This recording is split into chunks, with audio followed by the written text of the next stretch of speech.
word racist. So they're just never going to come to terms, well, not never, but at the moment they're just not ready to say the word. And so they talk around the point when they just need to get to it and say this is what racism is, and that's what they did. They illustrated instances and examples of this is racist, this is, and this is. And you're like, oh, like I'd be shocked if anyone in the audience could say that they haven't been racist according to that ad at some point in their life. You know, we can all recognise that that was my behaviour. Yeah, you've now got 37% of the Australian population saying Australia is racist.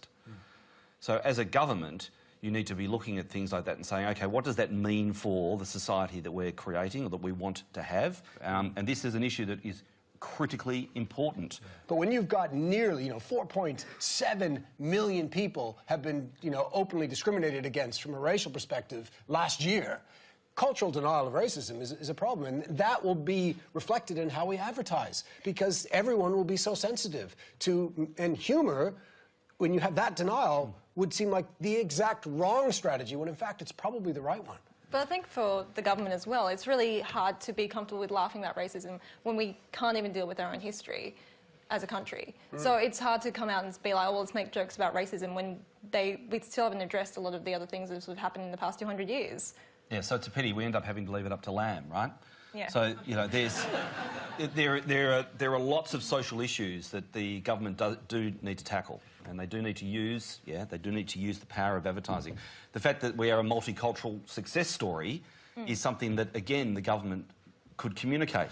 But Russell, even if you look at the Lamb ad, like I watched the Lamb ad and I question if you put it through the filter of the New Zealand racism ad, we laugh at the Lamb ad when that actually is casual racism.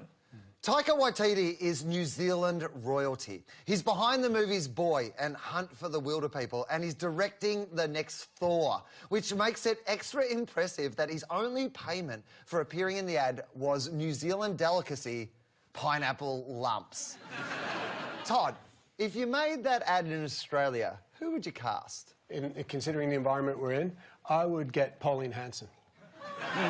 I reckon Pauline Hanson is the best anti-racist ambassador in the country.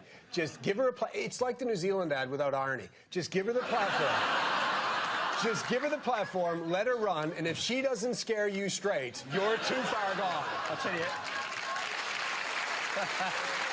I'm going to say it once, Will. That's an awesome idea. Oh, you're into that idea? I think that's a really good idea. Genuinely, that is a really good idea. If you could persuade Pauline Hanson to do an anti-racism commercial and put serious weight behind it in terms of money, brilliant idea. I think you could, the Australian media's already cast who they want, and that's Waleed Ali playing Nazim Hussain. I mean, the fact that media can't tell the difference between a comedian and newsreader because they have similar skin tones is the real joke. I get your point, but people can't tell the difference between me and Adam Hills, and he's got one foot.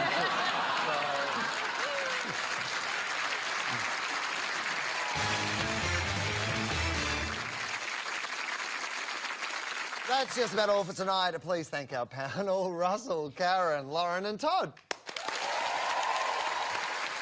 We'll leave you with an ad you couldn't make in 2017. Our segment which deliberately offends you after the show is finished so we can't hear the complaints. Across the ditch, they may make nuanced ads that carefully dismantle racism, but Australia has never been known for its subtlety. Back in the day, Red Rooster went Italian. Red Rooster, chickeni. Australia, your chickeni, she's Chickenti. And I know what you're thinking. It can't get more offensive than that, but you haven't seen this next ad from Red Rooster. It may only be from the 80s, but it has casting, props, puns, fonts and accents that could keep a Human Rights Commission in business for years. We'll see you next week.